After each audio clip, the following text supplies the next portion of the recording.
In a groundbreaking move, the first U.S. commercial plant begins pulling carbon from the air, while China's emissions are set for a decline.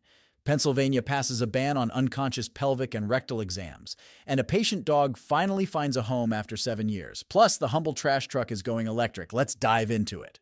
In a heartwarming tale from Pennsylvania, a dog named Ella was adopted after 7 years at the Animal Resource Center in Bloomsburg.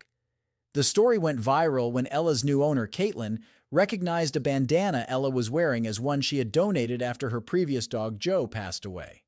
Caitlin believes this was Joe's stamp of approval for Ella. Despite Ella's fear, aggression, and trust issues due to her past, she immediately warmed up to Caitlin. The story has touched many, with a TikTok about the encounter garnering over 912,000 views. Pennsylvania is set to join 20 other states in banning pelvic, prostate, and similar exams on unconscious patients without their consent. The law, which has been unanimously approved by the State House and Senate, awaits the signature of Governor Josh Shapiro. The exams, often performed by medical students as part of their education, have been controversial due to the lack of patient consent. The Association of Professors of Gynecology and Obstetrics emphasizes the importance of these exams as a teaching tool, but stresses the need for clear patient consent. The practice came under scrutiny in 2012 when a medical student expressed guilt over performing exams on anesthetized women without their consent. China's carbon emissions are set to structurally decline from next year, following a record increase in clean energy investments. Despite a rebound in emissions this year due to the lifting of COVID restrictions, the country has seen a historic expansion in low-carbon energy sources, exceeding policymakers' targets. China's solar and wind installation targets for the year were met by September, and the market share of electric vehicles is already surpassing the government's 20% target for 2025. The most significant growth has been in solar power, with installations increasing by 210 gigawatts this year. The rate of low-carbon energy expansion is now sufficient to exceed the average annual increase in China's demand for electricity, which could trigger a decline in emissions from next year.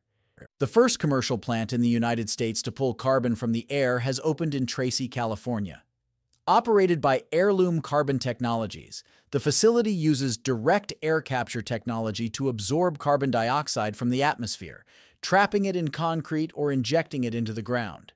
Currently, the plant can remove 1,000 tons of carbon dioxide annually, equivalent to the exhaust from 200 cars. However, the company plans to expand its operations to capture millions of tons per year.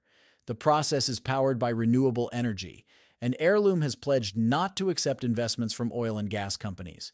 While this technology could help combat climate change, experts warn that it is not a cure.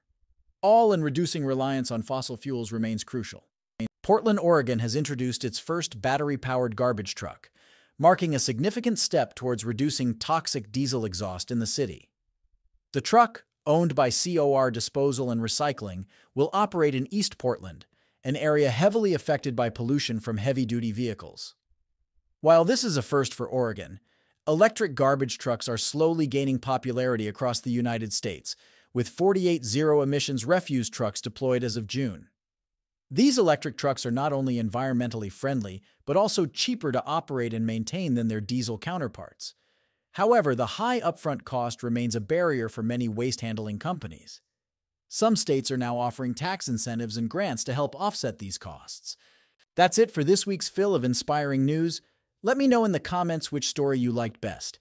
Also, if you enjoyed the content, please like the video and consider subscribing. See you next week.